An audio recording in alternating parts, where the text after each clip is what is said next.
When Bethel was going through their transition and discernment period, there were leaders in the Bethel community who reached out to Pastor Jake, as well as other folks at First Pres, to talk about this idea of this revitalization. Some of the folks at First Pres Hayward realized that we live 5 minutes away from Bethel. We live very close to here. And that we had a vision at some point to be co-pastors of a church together. So it made a lot of sense to say, hey, you're part of San Leandro, you want to be in the community there, you want to eventually be pastors together. There's this great opportunity here at Bethel. It seems to fit. And so they asked us, and we prayed about it, and we thought about it, and we're like, what's happening? How is this happening? And felt like it was actually really a big gift that was kind of handed to us. So there was a similar process that happened 20 years ago, which brought Reverend Dr. Sarah Reyes here.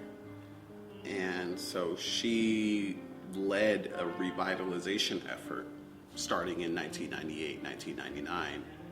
And that refreshed the church. A lot of new folks came in 1999, 2000, and they stayed and they formed a community for a while. And then life happens, you know, people had to move, some folks passed away. And so kind of over time, they got to another point where they didn't really know where to go or what to do. Around that point, Reverend Sarah Reyes retired. And so the church spent 2 years in a conversation. What are we going to do? So I started coming to Bethel about before 1999. You know, I've never been to church. I was unchurched for 47 years. So I was just visiting the church. So then I got invited to a women's tea where they had a keynote speaker who was Pastor Sarah Reyes. And she talked about her whole, journey. It was just very inspiring for me. And they were going through a redevelopment process. For my background, I've always been where it's been more business, doing work. And so I thought, God, this would be great to be on the ground floor helping the church. Because at that point in my life, I was looking for spirituality. In January of 2000, I went to my first Presbyterian redevelopment conference.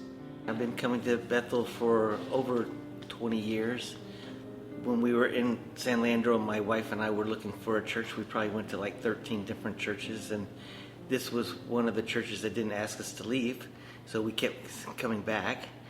I came to Bethel in 1956, not because I knew what I was doing, because I was only 5 years old, but because we came and settled in San Leandro, and my mother and father were looking for a church. They found Bethel. I've been here ever since. We've kind of mostly been small, but in the 70s, late 70s, we had a wonderful growth spurt where we had over 200 people, and then people split and left, and I think that was kind of the beginning of the decline. Through this transition, it got to the point where we realized that people had to put their priorities and their selfishness and their pride and their egos to the side to make sure this all worked. And we're going to have a lot of issues to work through. But it got to the point where, okay, are you willing to work through the issues, or you want to close the church? We all came together and decided we wanted to keep the church open. So we're looking forward to what our future is. We don't know what that's going to be like, but we're very positive that it's going to be a good one. There are strong, or I will say long-standing relationships in the church. And I think one of the things that we desire is for our community to be a witness, for the way that we treat each other, the way that we engage with each other, the way that we work with each other, to be attractive. And to be something that we can invite other people into freely and without apologizing. I'm anxious and eager to see what the future will bring. Bethel's become my family. My family is all up in Oregon, and And so in light of change, in light of loss and all that, that we kind of hold each other up and love each other and connect with one another. And it has enabled me to remain very strong and to remain very faithful in what's to come for Bethel. I think that's the most important thing. I have thought about leaving Bethel, I can't tell you how many times, for just silly various reasons. And I'm like, this is my family, even though there's only a few of us left. And that's the other hard part. You see your family diminish. And I've seen a lot of death and loss. But until these doors close, I will still be here. It's our home away from It home. is my home, literally.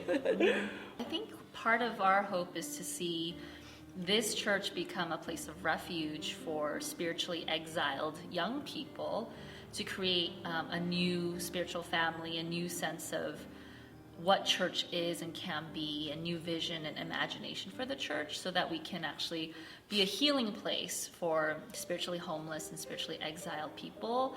And then to do that intergenerationally, and to see that kind of spiritual family here, an intergenerational family here, where folks who've been homeless and feel sort of just spiritually lost can actually find a new sense of family and home here. So.